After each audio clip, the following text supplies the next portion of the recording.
And we have continuing coverage of Hurricane Erin as cities along the North Carolina and Virginia coast prepare for potential impacts. Yeah, and now we're joined by economist Bob McNabb with Old Dominion University to talk about the economics in all of this.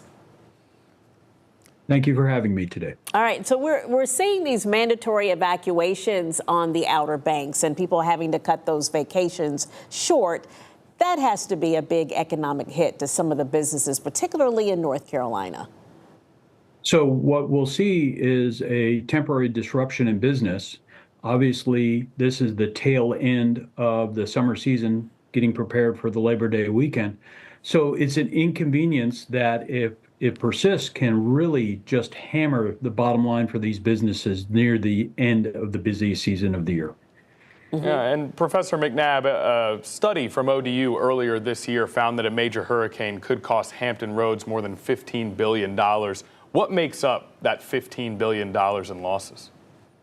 Well, first you have the wind damage, and then you have water damage. And those are the two main drivers of economic damages from a hurricane. What many people don't think about is the leftover debris from the cleanup, which would be in the millions of tons of trees and items from households, and then just the trouble of getting around the area after it's been flooded for a number of days. And that downturn in economic activity would not only cost the region over $10 billion, it would temporarily dislocate tens of thousands of residents from their jobs. How would you say residents and business owners can prepare for a major storm, like when it comes to insurance?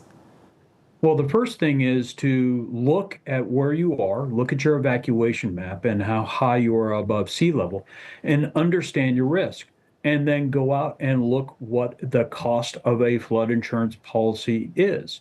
And there are subsidized policies available through the National Flood Insurance Program. There are also private insurance policies.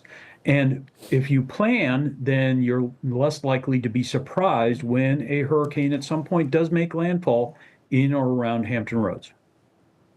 Yeah, and Professor McNabb, when we continuously see hurricanes in our area, obviously this isn't something new. But is it something that could diminish property values and tourism desire to come here when there are just continuous dangers of extreme weather late in the summer? Well, first, we've been actually very lucky when it's come to hurricanes. We haven't had a major Category 2 or 3 hurricane strike the Hampton Roads region since the 1840s. On the other hand, at some point, we will have that happen. And one way we could build our resilience is by being prepared to understand what would happen if a hurricane made landfall in Hampton Roads, but also realize that these are often temporary events. They pass us by, and that by being prepared, we could also bolster tourism into the region rather than scare it away. All right, that's good advice. Thank you so much, Bob McNabb from ODU. Have a good evening. Thanks, Bob. Thank you.